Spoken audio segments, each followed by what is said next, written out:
இன்னைக்கு நம்ம 4 முக்கியமான பகுதிகளை கவர் பண்ண போறோம். முதல்ல உலக அளவுல இந்தியா எங்க இருக்குன்னு பாப்போம். அப்புறம் நம்ம நாட்டுக்குள்ள நடந்த முக்கியமான விஷயங்கள், நம்மளோட எனர்ஜி ரிப்போர்ட், கடைசியா பாதுகாப்பு சம்பந்தமான அப்டேட்ஸ்.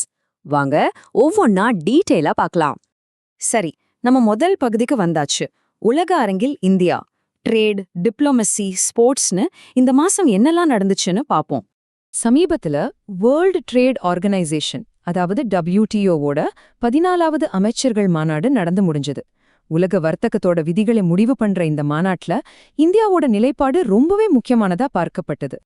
சோ இந்த மாநாட்டுல என்னதான் முக்கியமான முடிவுகள் எடுத்தாங்க பாருங்க. இந்தியா சில முக்கியமான விஷயங்களை தடுத்திருக்கு. குறிப்பா முதலீட்டு வசதி மேம்பாட்டு ஒப்பந்தத்தை இந்தியா எதிர்த்திருக்கு. ஏன் அப்படின்னா அது வளர்ந்த நாடுகளுக்கு சாதகமா இருக்கும்னு இந்தியா நினைக்குது. அதே மாதிரி காமர்ஸ், அதாவது ஆன்லைன் வர்த்தகத்துக்கு வரி போடுறது சம்பந்தமான தடையை நீட்டிக்கவும் ஒருமித்த கருத்து வரல. இந்த முடிவுகள் எல்லாமே வளரும் நாடுகளோட நலனை பாதுகாக்கிறதுல இந்தியா எவ்வளவு உறுதியா இருக்குன்னு காட்டுது.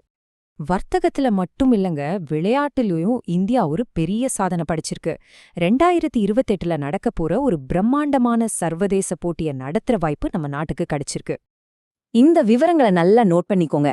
வருஷம் 2028 நடக்க போற ஊரு புவனேஸ்வர். இதுல ஒரு மைல்கல் என்னன்னா, இந்த பெரிய போட்டியை நடத்துற 4வது ஆசிய நாடு இந்தியா. இது கண்டிப்பா ஒரு கேள்வியா வர வாய்ப்பு இருக்கு. ஓகே, உலக அளவுல நம்மள நிரூபிக்கணும்னா முதல்ல நம்ம நாடு உள்ளுக்குள்ள வலுவா இருக்கணும் இல்லையா? சோ நம்ம தேசிய ஆளுமை மற்றும் உள்கட்டமைப்புல என்னென்ன முன்னேற்றங்கள் வந்திருக்குன்னு இப்ப பார்க்கலாம். மருத்துவத்துறையில ஒரு பெரிய சீர்திருத்தம் நடந்திருக்கு. தேசிய பல் மருத்துவ ஆணையம், அதாவது NDCன்னு ஒரு புது அமைப்பை கொண்டு வந்திருக்காங்க. இது எதுக்குன்னா, நம்ம நாட்டுல பல் மருத்துவ கல்வியோட தரத்தை உலக லெவலுக்கு கொண்டு போகணும் தான். இது உங்க கவர்னன்ஸ் பேப்பருக்கு ரொம்ப முக்கியமான டாபிக். இங்க பாத்தீங்கன்னா உங்களுக்கு புரியும். முன்னாடி இந்திய பல் மருத்துவ கவுன்சில்னு 1948 சட்டப்படி ஒரு அமைப்பு இருந்துச்சு. இப்ப அதுக்கு பதிலா இந்த தேசிய பல் மருத்துவ ஆணையத்தை கொண்டு வந்திருக்காங்க. சிம்பிளா சொல்லணும்னா, பழைய சிஸ்டத்தை அப்டேட் பண்ணி குளோபல் ஸ்டாண்டர்ட்ஸ்க்கு மாத்திருக்காங்க. அடுத்ததா இன்ஃப்ராஸ்ட்ரக்சர். நம்ம நாட்டுக்கு ஒரு பெரிய புதிய சொத்து கிடைச்சிருக்கு, அதுவும் விமான போக்குவரத்துல. இந்த விவரங்களை கண்டிப்பா ஞாபகம் வச்சுக்கோங்க. இதோட அதிகாரப்பூர்வ பெயர் நோய்டா சர்வதேச விமான நிலையம். இத ஜவார் ஏர்போர்ட்னு சொல்லுவாங்க. திறக்கப்பட்ட தேதி மார்ச் 28, 2026. திறந்து வச்சது பிரதமர் நரேந்திர மோடி. இந்த மாதிரி சின்ன சின்ன விவரங்கள் தான் எக்ஸாம்ல கேட்பாங்க. சரி, அடுத்தது ரொம்ப ரொம்ப முக்கியமான ஒரு டாபிக். இந்தியாவோட எதிர்காலத்தையே தீர்மானிக்க போற எனர்ஜி செக்டார். இது சம்பந்தமான லேட்டஸ்ட் டேட்டா இப்ப ரிலீஸ் ஆயிருக்கு. தேசிய புள்ளிவிவர அலுவலகம், அதாவது NSO, எனர்ஜி ஸ்டாட்டிஸ்டிக்ஸ் இந்தியா 2026ன்னு ஒரு ரிப்போர்ட்டை வெளியிட்டிருக்காங்க. அதுல என்ன சொல்றாங்கன்னா, நம்ம நாட்டுல புதுப்பிக்கத்தக்க ஆற்றல், அதாவது ரினியூவபிள் எனர்ஜியோட பொட்டன்ஷியல் மிக அதிகமா இருக்குன்னு கண்டுபிடிச்சிருக்காங்க. இந்த நம்பரை பாருங்க, 47,04,433 மெகாவாட். இதுதான் மார்ச் 2025 நிலவரப்படி இந்தியாவோட மொத்த ரினியூவபிள் எனர்ஜி பொட்டன்ஷியல். நினைச்சு பாருங்க எவ்வளவு பெரிய வாய்ப்பு இது. இதுல இன்னொரு ஆச்சரியமான விஷயம் என்னன்னா, இந்த மொத்த பொட்டென்ஷியல்ல கிட்டத்தட்ட 71% சோலார் எனர்ஜிலிருந்து மட்டும்தான் வருது. சூரிய ஒளி அதிகமா கிடைக்கிற நம்ம நாட்டுக்கு இது ஒரு மிகப்பெரிய பிளஸ் பாயிண்ட்.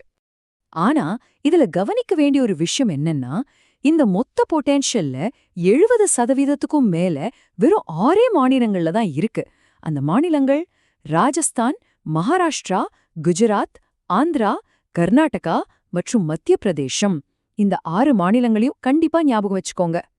இந்த டேட்டா இன்னும் நியூஸ் சொல்லுது.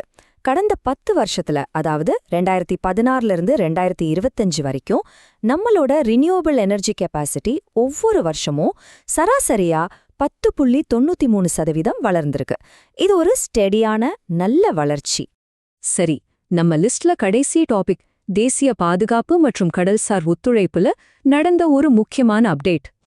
IMEX DTX 2026. இது என்னன்னா, இந்திய கடற்படை நடத்தின ஒரு பயிற்சி. இது இந்திய பெருங்கடல் பகுதியில நம்ம பாதுகாப்பை பலப்படுத்துறதுக்காக மத்த நட்பு நாடுகளோட சேர்த்து செஞ்ச ஒரு பயிற்சி. இதோட முழு பெயர் IONS கடல்சார் பயிற்சி. IONSனா இந்தியன் ஓஷன் நேவல் சிம்போசியம். இத மறக்காதீங்க. இந்த பயிற்சி கொச்சியில இருக்கிற கடல்சார் போர் மையத்துல நடந்துச்சு. இதோட முக்கிய நோக்கம் IONS நாடுகள் கிட்ட கடல்சார் ஒத்துழைப்பை அதிகப்படுத்துறது தான்.